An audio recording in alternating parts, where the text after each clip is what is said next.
Hello friends, welcome to our channel one day exam गुरु।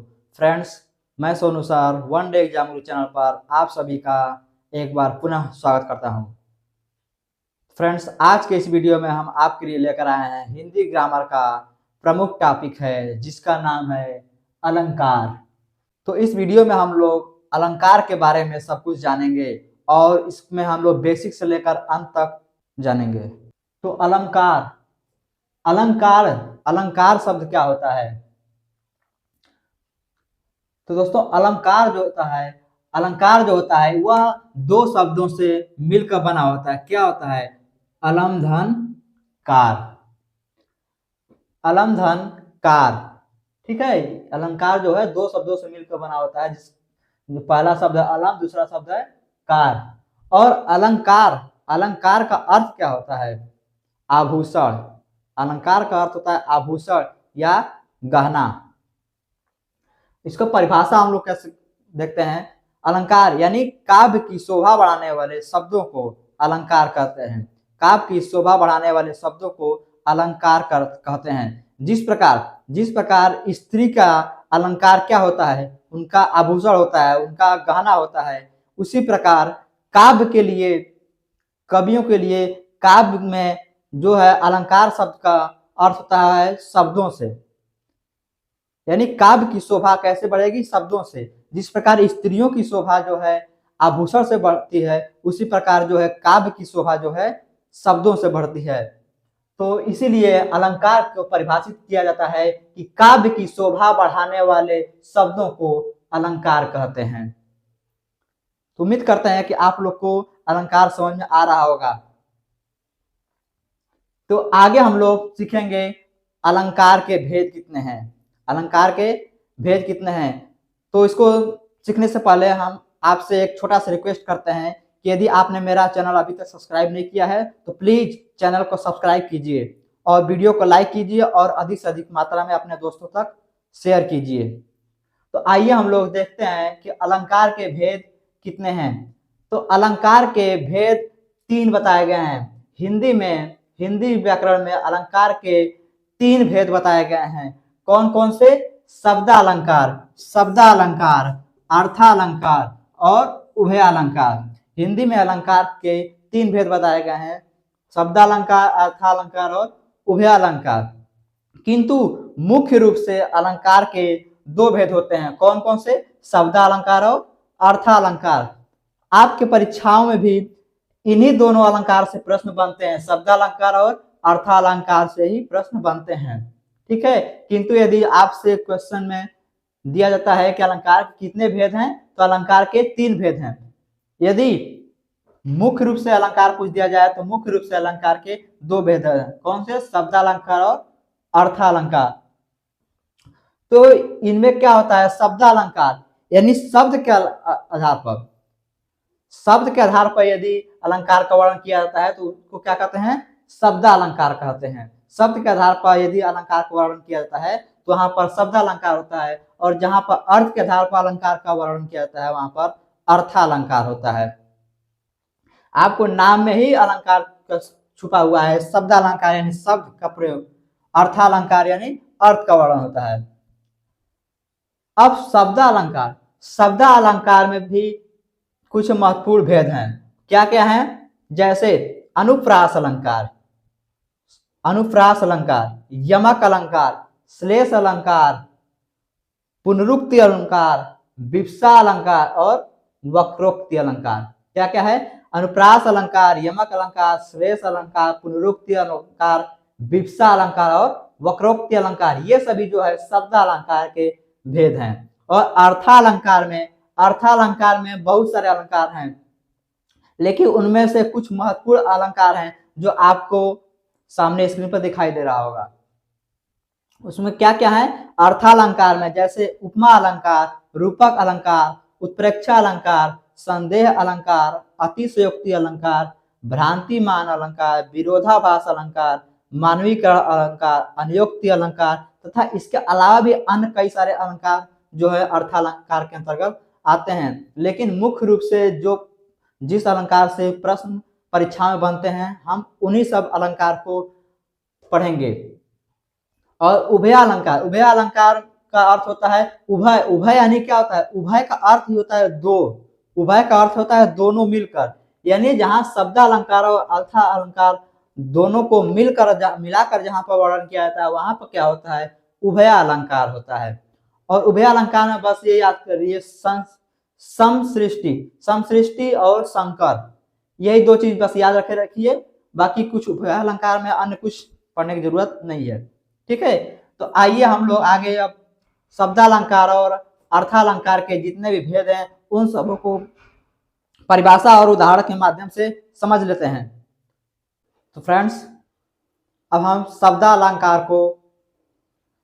शब्दालंकार के जितने भेद हैं उनको सभी को परिभाषा के माध्यम से और उदाहरण के माध्यम से हम लोग समझेंगे। तो फ्रेंड्स, वीडियो में शुरू से लेकर अंत तक बने रहिएगा, वीडियो को बिना स्किप किए आप लोग अंत तक देखिएगा, उसके बाद अलंकार से जितने भी प्रश्न बनेंगे वह इससे बाहर नहीं जाएगा।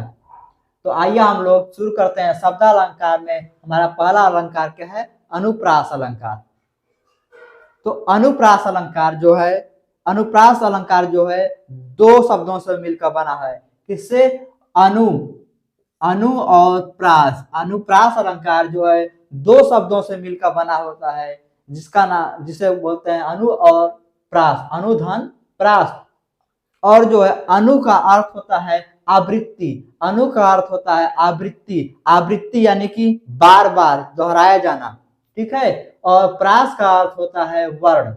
यानी परिभाषा क्या बनेगा कि अनुप्रास अलंकार की परिभाषा क्या बनेगा, जहां पर वर्णों की बार बार आवृत्ति होती है वहां पर अनुप्रास अलंकार होता है। जहां पर वर्णों की बार बार आवृत्ति होती है, यानी जहां पर कोई भी वर्ण बार बार दोहराया जाता है वहां पर क्या होता है, अनुप्रास अलंकार होता है। जैसे चारु चंद्र की चंचल किरणें खेल रही हैं जल थल में, चारु चंद्र की चंचल किरणें खेल रही हैं जल थल में, यानी कि यहाँ पर आपको क्या देखने को मिल रहा है कि यहाँ पर जो है च यानी यहाँ पर इस पंक्ति में क्या है कि आपको च वर्ण बार बार दिखाई दे रहे हैं। इससे यह प्रतीत होता है कि यहाँ पर जो है अनुप्रास अलंकार है। तो उम्मीद करते हैं कि आप लोग को अनुप्रास अलंकार अच्छी तरह से समझ में आ गया होगा। यानी अनुप्रास अलंकार में क्या होता है, वर्णों की बार बार आवृत्ति होती है। जैसे आपको उदाहरण में दिखाया गया है कि च वर्ण की बार बार आवृत्ति होने के कारण यहाँ पर क्या है, अनुप्रास अलंकार है। उसके बाद दोस्तों हमारा शब्दालंकार में दूसरा अलंकार है यमक अलंकार। क्या है, यमक अलंकार। तो फ्रेंड्स, जिस प्रकार अनुप्रास अलंकार में वर्णों की आवृत्ति की जाती है उसी प्रकार जो है यमक अलंकार में शब्दों की आवृत्ति होती है। क्या वर्ण और शब्द में अंतर समझ रहे हैं कि नहीं समझ रहे हैं आप लोग? वर्ण और शब्द में आप लोग अंतर समझ रहे हैं कि नहीं? जल्दी से कमेंट बॉक्स में कमेंट कीजिए, वर्ण और शब्द क्या होता है। तो वर्णों के मिलने से ही शब्द बनता है, यानी कई वर्ण को आपस में जब मिलाएंगे तो उनसे क्या होता है, शब्द का निर्माण होता है। और वर्ण क्या होता है, कोई भी अकेला वर्ण, जैसे क, ख, च, ट, ये क्या हुआ, अकेला रहेगा तो इसे हम लोग वर्ण बोलते हैं। और इन्हीं वर्णों को मिलाकर जब शब्द बनाते हैं तो क्या बोलता है, वह शब्द हो जाता है। तो अनुप्रास में क्या था, वर्णों की आवृत्ति होती थी, यानी अनुप्रास में वर्ण दोहराए जाते थे, किंतु यमक अलंकार में क्या होता है, शब्दों की आवृत्ति होती है। आपके सामने परिभाषा दिखाई दे रहा होगा कि शब्दों की आवृत्ति होती है किंतु सभी के अर्थ क्या होते हैं, अलग अलग होते हैं। यहाँ पर शब्द की आवृत्ति तो होगी लेकिन सभी शब्द के अर्थ जो है अलग अलग होंगे, यानी एक सा अर्थ नहीं होगा, शब्द एक ही होगा लेकिन अर्थ उनके डिफरेंट होंगे। क्या, जैसे देखिए काली घटा का घमंड घटा, काली घटा का घमंड घटा, यानी यहाँ पर घटा शब्द दो बार आया है, घटा शब्द दो बार आया है किंतु दोनों के अर्थ अलग अलग हैं। क्या अलग है, यहाँ पर काली घटा, यहाँ पर घटा से तात्पर्य है क्या, बादल। यहाँ पर पहले घटा का तात्पर्य है बादल और दूसरे घटा का तात्पर्य है घटना, यानी कम होना। यहाँ पर पहले घटा का अर्थ है बादल और दूसरे घटा का अर्थ घटने से यानी कम होने से लिया गया है। यानी काली घटा का घमंड घटा, यानी जो काला बादल है उसका जो है घमंड घट गया। तो इससे क्या प्रतीत होता है कि यहाँ पर शब्द की आवृत्ति हुई है और शब्द के अलग अलग अर्थ हैं, इसलिए यहाँ पर क्या होगा, यमक अलंकार होगा। तो इसके बाद हमारा अगला अलंकार आता है श्लेष अलंकार। इसके बाद हमारा अगला अलंकार आता है श्लेष अलंकार। तो आइए हम लोग श्लेष अलंकार को देख लेते हैं तो उसमें क्या होता है और उसको कैसे पहचान सकते हैं। देखिए कोई भी टॉपिक हो, चाहे हिंदी का हो, इंग्लिश का हो, अथवा किसी भी सब्जेक्ट का टॉपिक है, जब हम उसको एक दूसरे से रिलेट कर कर यानी एक दूसरे से संबंध बनाकर जब देखेंगे तो क्या होता है, हम लोग को उस टॉपिक को याद करने में आसानी हो जाती है और वह टॉपिक जो है जल्दी से समझ में आ जाता है। जैसे क्या करेंगे, जैसे हमने आपको अनुप्रास को यमक से रिलेट करके बताया तो अनुप्रास और यमक में अंतर समझ में आ गया। उसी प्रकार हम अब क्या करेंगे, यमक और श्लेष में अंतर, यानी यमक और श्लेष को रिलेट करके देखेंगे तो श्लेष का अंतर समझ में आ जाएगा। श्लेष अलंकार क्या कहता है कि जब कोई शब्द एक या एक से अधिक बार आए, जब कोई शब्द एक या एक से अधिक बार आए किंतु उनके एक से अधिक अर्थ निकले। वहां पर यमक में क्या था कि कोई शब्द एक या एक से अधिक बार आता था किंतु वहां पर सभी शब्द के अर्थ अलग अलग निकलते थे। लेकिन यहाँ पर जो है कोई शब्द एक या एक से अधिक बार आता है किंतु यहाँ पर सभी के अर्थ एक से अधिक निकलते हैं। यानी यहाँ पर जैसे क्या दिया है, उदाहरण के माध्यम से समझ लीजिए, रहीमन पानी राखिए बिन पानी सब सून, पानी गए न उबरे मोती मानुष चून। यहाँ पर जो है इस पंक्ति में क्या है, पानी शब्द कई बार आया है, 3 बार आया है, यानी पानी शब्द अधिक बार आया है। लेकिन यहाँ पर पानी के कई अर्थ निकाल सकते हैं। जैसे यहाँ पर जैसे पानी हो गया, पानी मतलब जल, पानी को हम क्या बोलते हैं, जल भी बोल सकते हैं। उसके बाद यहाँ पर पानी का एक और अर्थ निकलता है क्या, इज्जत, प्रतिष्ठा, मान सम्मान, यानी पानी के जो है एक से अधिक अर्थ निकल रहे हैं। तो यहाँ पर क्या होता है, श्लेष अलंकार होता है। जहां पर किसी शब्द के एक से अधिक अर्थ निकलते हैं वहां पर श्लेष अलंकार होता है। ठीक है, तो जैसे यह बोल दिया रहीमन पानी राखिए बिन पानी सब सून, बोलते हैं कि हे प्रभु हमारी इज्जत रखिए, मान प्रतिष्ठा रखिए, समाज में हमारी मान प्रतिष्ठा रखिए, क्योंकि इज्जत के बिना समाज में हमारा कुछ भी अस्तित्व नहीं रह पाएगा। तो यहाँ पर पानी को हम इज्जत यानी मान सम्मान के रूप में देखेंगे तो ये सब निकलेगा। और यदि पानी को जल के रूप में देखेंगे तो क्या बोलता है कि रहीमन पानी रखिए, यानी कि आप पानी को रखिए, पानी को सुरक्षित रखिए, बचा कर रखिए, क्योंकि पानी के बिना, जल के बिना संसार में सब कुछ सूना हो जाएगा, यानी जल के बिना जीवन संभव नहीं होगा। तो इस प्रकार जो है पानी का क्या है, 2 से अधिक अर्थ निकल रहे हैं, यानी यहाँ पर जो है श्लेष अलंकार होगा। तो दोस्तों हमारा शब्द अलंकार का चौथा अलंकार है पुनरुक्ति अलंकार। पुनरुक्ति अलंकार, जैसा कि आपको शब्द के पढ़ने से ही समझ में आ रहा है कि पुनरुक्ति यानी पुनरुक्ति शब्द जो है 2 शब्दों को मिलाकर बना हुआ है। किन 2 शब्दों को मिलाने से बना है, पुनः धन उक्ति, पुनः धन उक्ति यानी पुनरुक्ति। पुनः का अर्थ होता है 2 बार, पुनः का अर्थ होता है 2 बार या दोबारा।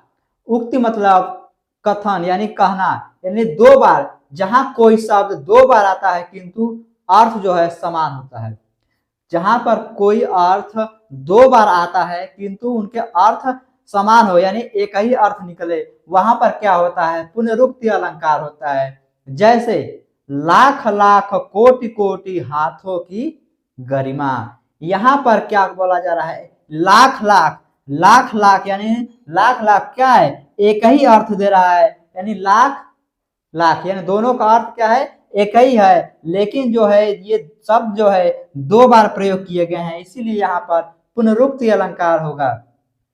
सुबह सुबह बच्चे स्कूल जा रहे हैं, दोनों सुबह का अर्थ है सवेरा से यानी प्रातः काल से, दोनों सुबह का अर्थ जो है प्रातः काल से ही है, इसलिए सुबह सुबह बच्चे स्कूल जा रहे हैं। तो ये जो सुबह सुबह शब्द आने के कारण, दो बार आने के कारण यहाँ पर पुनरुक्ति अलंकार होगा। तो आइए अब हम लोग अगला अलंकार देखते हैं, कौन सा अलंकार है। तो हमारा अगला अलंकार है क्या, विवक्षा अलंकार। अगला, जिस अलंकार में आदर, हर्ष, शोक, घृणा जैसे विस्मयादि बोधक भावों को व्यक्त करने के लिए शब्दों की पुनरावृत्ति होती है। जहां पर विस्मयादि बोधक शब्द को प्रयोग किया जाता है विस्मयादि बोधक भावों को व्यक्त करने के लिए, वहां पर क्या होता है, विवक्षा अलंकार होता है। जैसे उदाहरण क्या है, मोहि मोहि मोहन को मन भयो राधा में, मोहि मोहि मोहन को मन भयो राधा में। तो यहाँ पर क्या है, मोहि मोहि, ये जो मोहि मोहि क्या है, विस्मयादि बोधक शब्द है। मोहि मोहि क्या है, विस्मयादि बोधक शब्द है। विस्मयादि बोधक भाव को प्रकट कर रहा है, शब्द नहीं, विस्मयादि बोधक भाव को। यहाँ पर जो है मोहि मोहि जो है विस्मयादि बोधक भाव को प्रकट कर रहा है। तो यहाँ पर क्या होगा, विवक्षा अलंकार होगा। इस मोहि मोहि से हमें क्या समझ में आ रहा है, यहाँ पर हमें उत्साह मिल रहा है। यहाँ पर मोहि मोहि जो है शब्द जो है उत्साह को प्रदर्शित कर रहा है, विस्मयादि बोधक भाव को दे रहा है, इसलिए यहाँ पर क्या है, विवक्षा अलंकार होगा। तो हमारा अगला अलंकार है वक्रोक्ति अलंकार। क्या है, वक्रोक्ति अलंकार। वक्रोक्ति, जैसा कि आपको नाम से ही समझ में आ रहा है कि वक्ता के द्वारा कही गई उक्ति। वक्रोक्ति यानी वक्ता के द्वारा कही गई उक्ति, वक्ता द्वारा बोले गए शब्दों का श्रोता अलग अर्थ निकालता है। यानी जहां पर वक्ता के द्वारा कोई शब्द बोला जाता है और श्रोता यानी जो सुनने वाला होता है वह क्या करता है, उनके शब्द का अलग अर्थ निकाल लेता है, वहां पर क्या होता है, वक्रोक्ति अलंकार होता है। अब यहाँ पर आपको वक्ता जो है, वक्ता और श्रोता में अंतर क्या है, जैसे देख लीजिए कि जैसे हम आपको बोल रहे हैं, आपको पढ़ा रहे हैं, क्या कर रहे हैं, एक तरह से हम क्या हो गए, आपके वक्ता हो गए, और आप जो है हमें सुन रहे हैं तो आप लोग क्या हो गए, श्रोता हो गए। तो हम जो कुछ भी बोल रहे हैं आप हमारे अर्थ का यानी हमारे शब्दों का दूसरा अर्थ निकाल लेंगे, तो वहां पर क्या हो जाएगा, वक्रोक्ति अलंकार हो जाएगा। जैसे एक कबूतर देख हाथ में पूछा कहाँ अपर है, एक कबूतर देख हाथ में पूछा कहाँ अपर है, उसने पूछा कैसा अपर, तो यह उड़ गया सपर है, सॉरी लो यह उड़ गया सपर है।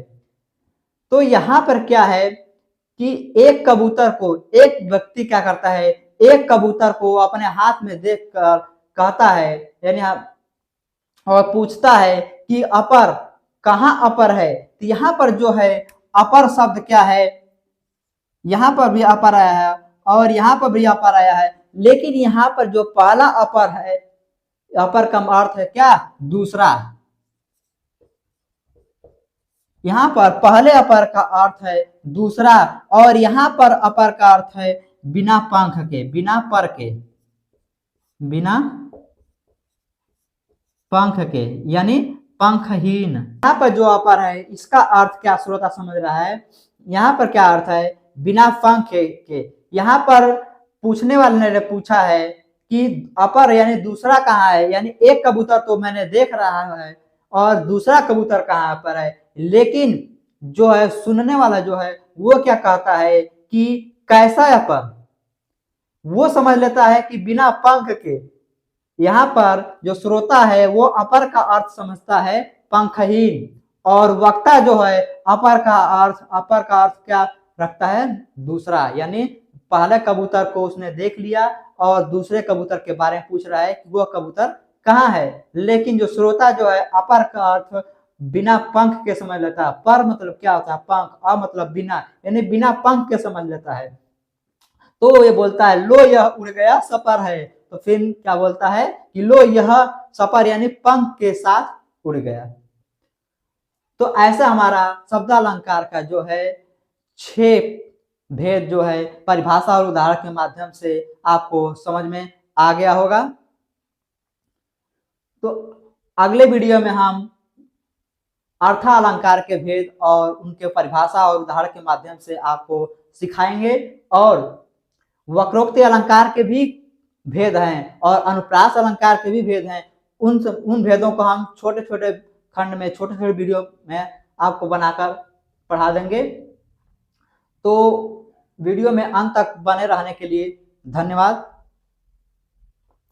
यदि आप चैनल पर नए हो तो चैनल को अवश्य सब्सक्राइब कर लीजिएगा और हाँ, घंटी का बटन दबाना ना भूलिएगा। घंटी का बटन अवश्य दबाइएगा ताकि मैं जो भी वीडियो नया अपलोड करूं आप तक तुरंत नोटिफिकेशन मिल जाए। धन्यवाद।